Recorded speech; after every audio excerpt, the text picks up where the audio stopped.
Oh, my Royano. Ah, another say no. What of us? Abo you go that channel. Exercise. One way, my better now. One way better now. It's okay.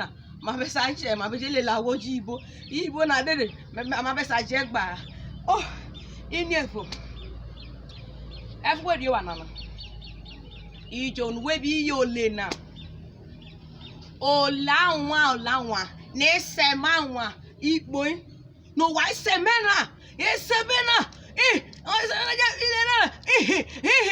You want me to enjoy? Why don't I walk over? If I don't get on my bit, hey, no, why don't you roll walking out there to serve? Go on, now.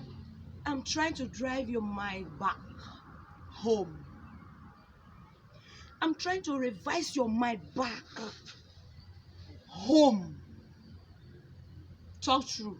When last you hear this song?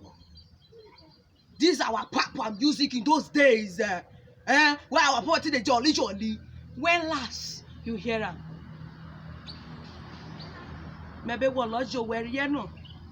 There is no place like home. Come in my music. Let me dance my soccer song. Now my tribe, oh, because now we are old. Now my own, and I'm proud of it. Hello.